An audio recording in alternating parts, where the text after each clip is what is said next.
Your Excellency President Cyril Ramaphosa ji, President Michel Temer ji, President Vladimir Putin ji, President Xi Jinping जी, मैं president Ramaphosa को जुलाई में Johannesburg में BRICS summit की सफलता के और इस बैठक के आयोजन के लिए बहुत बहुत धन्यवाद देता हूं। हम ब्रिक्स में विश्व की 42% जनसंख्या का प्रतिनिधित्व करते हैं। पिछले कुछ वर्षों से ब्रिक्स ग्लोबल ग्रोथ का इंजन बना हुआ है। हालांकि अभी भी विश्व जीडीपी 23% और ट्रेड 16% में हमारे हिस्से के बढ़ने की बहुत अधिक संभावनाएं हैं। वह जनसंख्या के अनुरूप नहीं है। एक्सेलेंसी, ग्लोबलाइजेशन के लाखों लोगों को गरीबी से बाहर निकालना है। हालांकि ग्लोबलाइजेशन के फायदों के समान वितरण को लेकर हमारे सामने चुनौतियां हैं।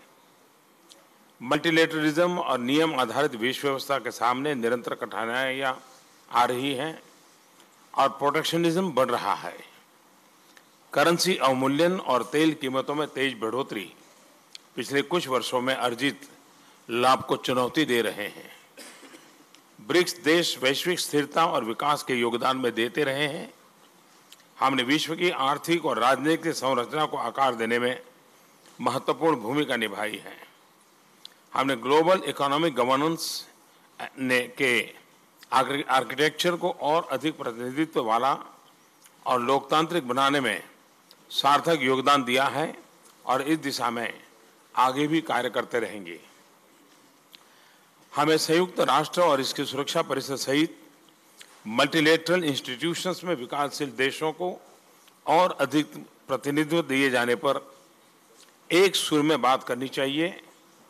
यह वही मकसद है जिसके लिए हम ब्रिक्स में एक साथ आए हैं। हमें नियम आधारित विश्व व्यवस्था को सुनिश्चित करने के लिए UN, WTO, UNFCCC, world bank इत्यादि जैसे मल्टीलेटरल इंस्टीट्यूशंस के साथ मिलकर काम करना होगा, जिससे इनकी प्रासंगिकता बनी रहे और वह समय की वास्तविकताओं को दर्शाएं। इस संबंध में मैंने जोहान्सबर्ग की अपनी मुलाकात में रिफॉर्म मल्टीलेटरलिज्म का सुझाव दिया है। नए इंडस्ट्रियल रिवॉल्यूशन, कार्य के भविष्य आदि विषयों के G20 एजेंडा में समावेश ने वैश्विक विकास की चर्चा को समृद्ध किया है। हम ब्रिक्स देश नए इंडस्ट्रियल रिवॉल्यूशन में सहयोग करने के लिए उत्सुक हैं। इस संदर्भ में वैश्वीकरण और माइग्रेशन के विषयों को बेहतर बहुपक्षीय समन्वय और सहयोग के द्वारा संबोधित करना होगा। ग्लोबल सप्लाई चेन में लेबर मुद्दों का प्रबंधन पूरी वैल्यू चेन में उत्कृष्ट काम को सुनिश्चित करने के लिए जरूरी होगा। विश्व भर में कामगिरी की सामाजिक संरक्षण योजनाओं की पोर्टेबिलिटी और मजदूरों की सहज आवाजाही महत्वपूर्ण है। महिलाओं के सशक्तिकरण और सस्टेनेबल फूड फ्यूचर जैसे सामाजिक आर्थिक मामले G20 समिट में उठाए जाएंगे। पहले मैंने सस्टेनेबल डेवलपमेंट और इंफ्रास्ट्रक्चर पर डिजास्टर रेजिलिएंट इंफ्रास्ट्रक्चर की जरूरत का सुझाव दिया था। इसे आगे बढ़ाने के लिए हमें मिलकर काम करना होगा। Excellencies, Bharat BRICS political exchange को बढ़ाने में हो रही प्रगति को महत्व देता है और उसकी सराहना करता है। इस संबंध में हमारे विदेश मंत्रियों, एनएसएस और मिडिल ईस्ट के विषय दूतों की मुलाकातों ने अहम योगदान दिया है।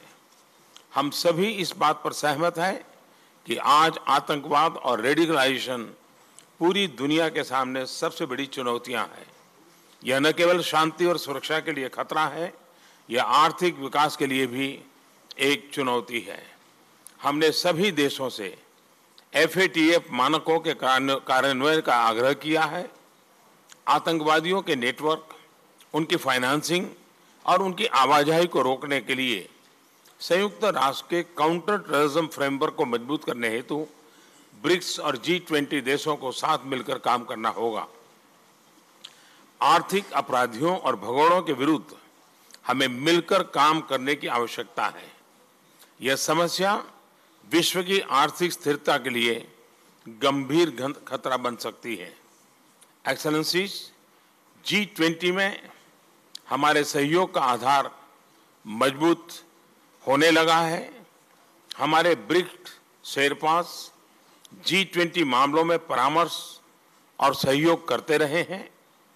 G20 समिट की अध्यक्षता एक विकासशील देश कर रहा है। यह एक सुअवसर है कि G20 के एजेंडा और इसके परिणामों का फोकस विकासशील देशों की प्राथमिकताओं पर लाया जाए।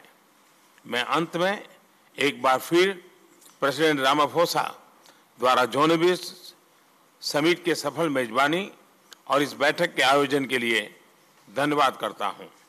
मैं आगामी ब्रिक्स चेयरशिप के लिए ब्राजील और उसके नेतृत्व को भारत के पूर्ण समर्थन और सहयोग का विश्वास दिलाता हूं।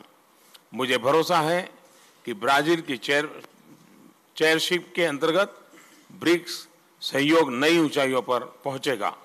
एक्सेलेंसी, मैं राष्ट्रपति ब्राजील का इसलिए भी आभार व्यक्त करता हूं कि पिछले 6 बार आपका मार्गदर्शन मिलता रहा, आपके साथ काम करने का अवसर मिलता रहा और